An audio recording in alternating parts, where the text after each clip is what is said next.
Water as a human right. The first summer I was minister here, I was in my office one day when one of you came up from the thrift shop. An item had just come in that I might be interested in. You handed it to me, and I saw it was a small electric fountain. It had several dark rocks in a dish, and when you plugged it in and added water, it would recirculate the water over the rocks, and there would be this pleasant gurgling sound. I'd seen things like this in the offices of therapists and chiropractors, people whose job it was to make you feel relaxed. I thought it would have a nice calming effect, so I gratefully took it, and the next Sunday I put it in the chancel and had it quietly gurgling away during the service. The reaction among you was not subtle. A few liked the addition, most hated it. Some of you thought it was tacky in the extreme. But the biggest objection was that the sound of running water in the service made everyone feel that they needed to go to the bathroom.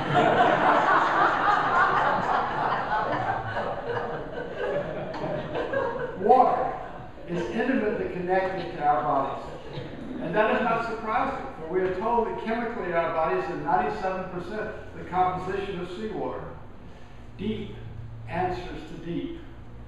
Water is a great metaphor for the spirit. It is colorless, but reflects the colors of the world around it. In liquid form, water has no shape, but assumes the shape of any vessel into which it is poured. As it is hard to pin down what the spirit is, it is hard to pin down the color or shape of water. But we thirst for matters of the spirit, as we thirst for water. The psalmist says, "As a deer longs for flowing streams, so my soul longs for you, O God. My soul thirsts for God, for the living God. When shall I come and behold the face of God?" Most importantly, and this is what I want to focus on this morning, water is essential for life as we know it. The Mars probe Curiosity looks for evidence that there might have been life on Mars while looking for evidence that there might have been water. If it can't find that there might have been water, life as we know it would have been impossible. This underscores my point. Water is essential to life. In Boy Scouts a long time ago, I learned that a human can live only 3 minutes without air, 3 days without water, and 3 weeks without food. Water is second only to air as an element necessary for life. Now, the Ingatrhering Universal Service Committee, UUSC, the social arm of our movement, social action arm, of our movement, has had a campaign for several years to establish access to water as a human right. Here's what their website says. UUSC's Environmental Justice Program seeks to promote and defend the human right to water. To achieve this goal, UUSC supports civil society and grassroots groups in the struggle against water privatization and depletion, and promotes citizen involvement in the utilization and management of water as a common resource. UUSC works to influence government policies related to environmental justice and mobilize activists to hold government, agencies, and socioeconomic elites accountable for water rights violations, unquote. This campaign celebrated a significant victory recently when the State Senate of California passed a bill affirming water as a human right. The relevant text of the bill reads, quote, "It is hereby declared to be the established policy of the state that every human being has the right to safe, clean, affordable, and accessible water adequate for human consumption, cooking, and sanitary purposes." End quote. I want to explore this idea of water as a human right this morning, and particularly the philosophical and political underpinnings of that concept. I support what UUSC is doing, and support measures that would ensure that every human has access to clean water for drinking, bathing, and cooking. What I'm not sure about is whether calling water a human right is the best way to go about this. Let me explain a bit of my past history. For roughly 20 years, I was active with the American Civil Liberties Union, ACLU, an organization dedicated to advancing civil rights. For the last 4 years of that period, I served as South Carolina's representative on the national board of the ACLU, a body sometimes referred to as the 40 biggest mouths in America. During those years, we were constantly challenged to rethink the basic assumptions of the fight for civil liberties and the purpose of the organization. In particular, there were calls to expand the definition of civil rights to include the necessities of life, like food, water, and shelter. The argument was that traditional civil rights like privacy, voting, free speech, and due process don't count for much if you don't have food on your table or a place to stay. But that argument never got much traction with me. I usually responded to it by saying that there were lots of advocacy groups concerned with the poor and the access to life's necessities, but the ACLU had its hands full defending traditional basic procedural rights. But that institutional rationale is not persuasive now, since I'm no longer so heavily involved with the ACLU. So it's really something we need to look at as a matter of principle. But what I find myself hung up on now is something I dimly remember from jurisprudence in law school. Jurisprudence may be a familiar word or unfamiliar word to you. It's kind of a legal philosophy. And one of the key figures in Anglo-American jurisprudence is John Austin, who taught in the early 19th century. Austin's theorem was that every legal right possessed by someone was paired with a legal duty imposed on someone else. Let's say I'm a tenant, and I sign a lease to rent a certain apartment. The lease provides me with the right to live in that apartment. And this implies that the landlord has a duty to allow me to live there. The landlord, in turn, has the right to receive rent, and I have the duty to pay it. Well, let's say you and I enter a contract where I agree to sell you 100 widgets at a certain price. You have the right to expect delivery of the widgets at the time specified, and I have the duty to perform this delivery. Rights and duties which arise from agreements fall into the area of law known as contracts, but there are others which arise without an explicit agreement, and these are known as torts. If I drive a car on the public road, I have a duty to do so in a careful manner, and you, as a motorist or pedestrian, have the right to expect me to drive in a safe manner. We have no explicit agreement between us, but if I drive in a negligent manner and you are injured as a result, you may sue me for breach of my duty to use due care. This framework also works for traditional civil rights. I have a right to freedom of speech. The government has a duty, corresponding duty, not to interfere with my free speech. I have a right to vote. The government has a duty to allow me to vote. I have a right to privacy. The government has a duty not to subject me to unreasonable searches and seizures. You can probably see where this is headed. In the framework of rights and duties, establishing a right to something that is already a universal need begs the question, whose duty is it to supply that need? The obvious answer is government. But this answer leads to further questions. Government at what level? And even more basically, how and who pays for it? Now, in the two national political conventions just finished, we saw two starkly different philosophies on display as to the proper role of government. As a country, we're becoming more and more sharply polarized between these two philosophies, each side running as hard as it can to get the executive and legislative branches stacked with people committed to its point of view, and as a result, the 2 points of view are not really talking to each other.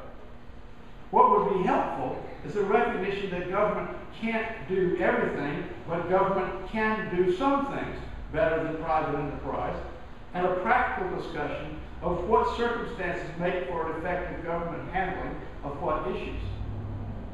Provision of drinking water can serve as an example. Here on the Cape, the natural ecology gives us a limited range of options for getting drinking water.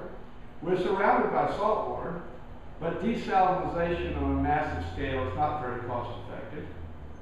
There is one surface reservoir of drinking water on the Cape, but most of the water we drink comes from the aquifer. I used to envision aquifers as huge underground lakes, but Barbara Waters set me straight on this. It is more like the water in a sponge than like the water in a pool. The entire Cape has one aquifer, called a single source aquifer, I think because all the water in it comes from rain. There are 6 regions in this aquifer, and because each of the regions is somewhat domed in shape, they're called lenses. Chatham and Harwich draw their water from the Monomoy lens. The towns of the Cape offer an interesting mix of public and private enterprise when it comes to drinking water. The Upper Cape, Mid Cape, and Provincetown have town water systems and water districts. Eastham, Wellfleet, and Truro, much of Truro, are not served by public water systems and rely entirely on private wells. Some of you met my sister Courtney last week when she was up here on a visit. I can remember many years ago being in her house in the Salty-Tacuchee Valley of North Georgia, where they had a dowser in to help them locate a spot to drill a well. The man walked the yard with 2 copper rods in his hand, each shaped like an L, with the short end in his hand and the long end free to swing. During most of his walk, the rods pointed straight forward. At one point, however, the rods suddenly came together. The man said, "You need to dig here." And that's where they dug. And that's where the drinking water comes from to this day. How does the dowser do it? It's a mystery to me, and goes to show that we don't understand everything about our relation to water. But what this reminds me is that private wells can be effective sources for drinking water if. The biggest if is that they're not be located downstream of septic systems. In all the world, human waste is the biggest threat to the integrity of drinking water. I once heard an expert say that if we wanted to do something for the advancement of the human race, we would concentrate on 2 things: the education of girls and the securing of clean drinking water. The World Health Organization estimates that hundreds of thousands of people, mostly children, die each year from dysentery, a disease which is completely preventable. The task of protecting drinking water from harmful bacteria and other pollutants can be done on an individual level, and if you have a well on your property, you have to do this. But it is more effectively done on a town-wide level. The town of Chatham, for instance, operates 7 wells in 5 well fields, pumping 376 million gallons a year for home and business use. But how does the town pay for its waterworks? By passing the cost on to the users. The cost to operate Chatham's water system is $2.4 billion a year, but all of this is paid by the water bills that users pay.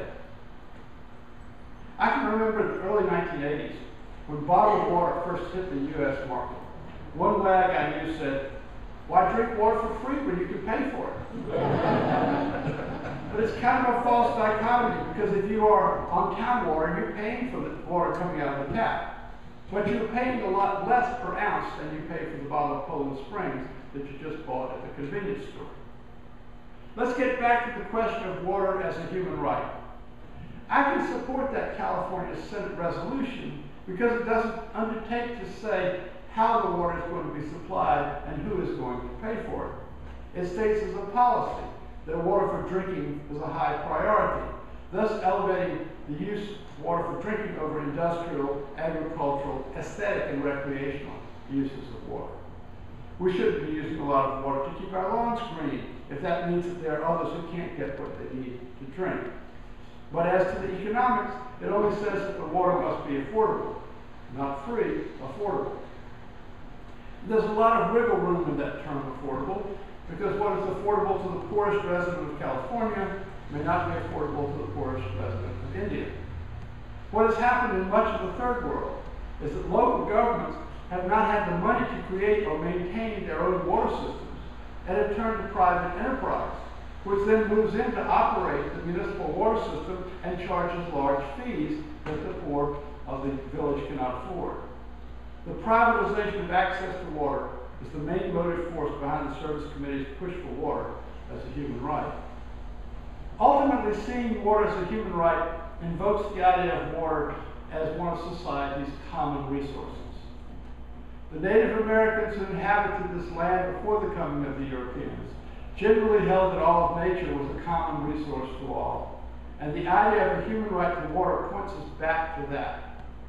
But the ecologist Garrett Hardin, back in 1968, wrote an influential essay called The Tragedy of the Commons, in which he points out that wherever you have a common resource freely available to all, it is susceptible to individual exploitation to the point that it is no longer usable by anyone. The example often used is the common grazing areas that used to be in English villages. If there are no restrictions on how many cattle can graze there will soon be overgrazing, and the common will be useless for anyone. Public water also follows this model. Now, we're fortunate on the Cape to have a reliable aquifer so close at hand, though we should be ever alert for it being overly exploited. I have visited the Ashoka Reservoir, which was referred to earlier, in the Catskills, which is the source of about half the drinking water in New York City. But it's 80 miles from the city. As the distances to the source increase, the cost of getting water goes way up. Ancient Rome built aqueducts to carry water huge distances. And out west, there are huge water disputes between states and municipalities, and water is transported hundreds of miles from source to tap. Somebody has to pay for this infrastructure. I'm not suggesting that it needs to be private corporations, but I'm also not suggesting there's no role for private enterprise. Even in Chatham's water system, I was surprised to find there's a private contractor involved. There's no question that water is a universal human need. The need for clean, safe water for human consumption must be secured before we can consider watering our lawns. Even use in agriculture is a higher priority than watering our lawns, for each of us needs food as well as water. And we do have regulations in place. Some of you may have seen the signs that are all over Chatham, and perhaps in other towns as well, advising of the drought management plan. When drought becomes more severe, there's a plan in place to allow for water rationing by restricting usage, first on a voluntary basis and then on a mandatory one if necessary. This should serve to remind us finally that declaring water as a human right may be a good beginning, but it does not ensure that everyone has access. We've talked about investment in infrastructure, both public and private, but even beyond that, Mother Nature, aided and abetted by human-caused climate change, will have a lot to say in the coming years about who gets water and when. All of our drinking water on Cape Cod is dependent on rainfall, and declaring water a human right does not bring the rain from the sky. Amen.